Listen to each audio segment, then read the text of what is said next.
BJP ಪಾಳೆಯದಲ್ಲಿ ಮುಖ್ಯಮಂತ್ರಿ ರಾಜೀನಾಮೆಗೆ ಹೆಚ್ಚಾಗ್ತಾ ಇದೆ ಒತ್ತಡ. ಮತ್ತೊಂದು ಕಡೆ ಮುಖ್ಯಮಂತ್ರಿ ಬೆನ್ನಿಗೆ ನಿಲ್ಲೋದಕ್ಕೆ ಕಾಂಗ್ರೆಸ್ ಸಂಪೂರ್ಣ ಸಿದ್ಧತೆಯನ್ನ ಮಾಡಿಕೊಂಡಿದೆ.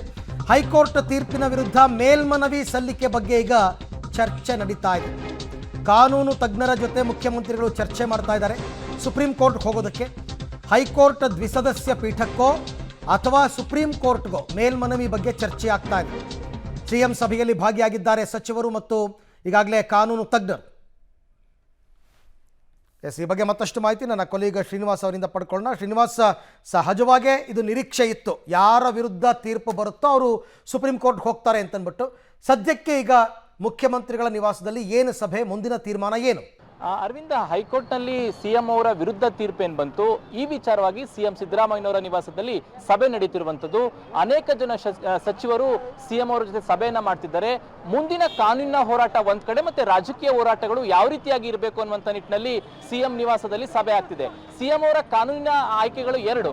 ಒಂದು, ಏಕಸದಸ್ಯ ಪೀಠ ಇವಾಗ ಏನು ತೀರ್ಪು ಕೊಟ್ಟಿದೆ ಅದರ ವಿರುದ್ಧ ದ್ವಿಸದಸ್ಯ ಪೀಠಕ್ಕೆ ಮೇಲ್ಮನವಿಯನ್ನು ಸಲ್ಲಿಸೋದು ಅಥವಾ ಸುಪ್ರೀಂ ಕೋರ್ಟ್ಗೆ ಮೇಲ್ಮನವಿಯನ್ನು ಸಲ್ಲಿಸುವಂತ ವಿಚಾರವಾಗಿ ಕಾನೂನು ತಜ್ಞರ ಜೊತೆ ಸಿಎಂ ಅವರು ಸಭೆ ಮಾಡ್ತಿದ್ದಾರೆ. 2:30 ಹೊತ್ತಿಗೆ ಆದೇಶದ ಪ್ರತಿ ಸಿಗುತ್ತೆ. ಆ ಆದೇಶದ ಕಾಪಿಯನ್ನ ನೋಡಿಕೊಂಡು ಮುಂದೆ ಯಾವ ರೀತಿಯಾದಂತಹ ಕಾನೂನಿನ ಹೋರಾಟಗಳನ್ನ ಮಾಡಬೇಕು ಅನ್ನುವಂತಹ ಚರ್ಚೆಯನ್ನ ಸಿಎಂ ಅವರು ಮಾಡ್ತಿದ್ದಾರೆ. ಅಡ್ವೊಕೇಟ್ ಜನರಲ್ ಅವರಿದ್ದಾರೆ, ಮತ್ತೆ ಕಾನೂನು ಸಲಹೆಗಾರರು ಕೂಡ ಸಿಎಂ ಅವರ ನಿವಾಸ ಇರುವಂತದ್ದು.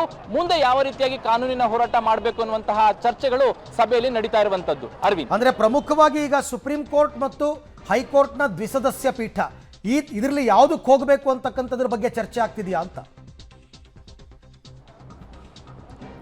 ಅರವಿಂದ್, ಹೌದು. ಯಾಕೆಂತಂದ್ರೆ ಏಕಸದಸ್ಯ ಪೀಠದ ತೀರ್ಪಿನ ವಿರುದ್ಧ ಸುಪ್ರೀಂ ಕೋರ್ಟ್ಗೆ ಹೋಗ್ಬೇಕು ಅಥವಾ ಇನ್ನೊಂದು ಆಪ್ಷನ್ ಓಪನ್ ಆಗುತ್ತೆ. ಡಬಲ್ ಬೆಂಚ್ಗೆ ಹೋದ್ರೆ ಅಲ್ಲಿ ಮತ್ತೊಂದು ಆಪ್ಷನ್ ಸಿಎಂ ಅವರಿಗೆ ಓಪನ್ ಆಗುತ್ತೆ.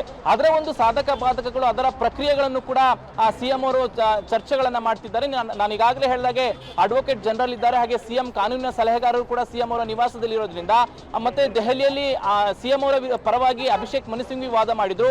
ಅವರ ಒಂದು ಸಲಹೆಯನ್ನು ಪಡ್ಕೊಂಡು ಮುಂದೆ ಡಬಲ್ ಬೆಂಚ್ಗೆ ಹೋಗ್ಬೇಕಾ ಅಥವಾ ನೇರವಾಗಿ ಸುಪ್ರೀಂ ಕೋರ್ಟ್ಗೆ ಹೋಗ್ಬೇಕಾ ಅನ್ನುವಂತಹ ಚರ್ಚೆಗಳನ್ನ ಇವಾಗ ಸಿಎಂ ಅವರು ಮಾಡ್ತಿರೋದು ಒಂದು ಕಡೆ.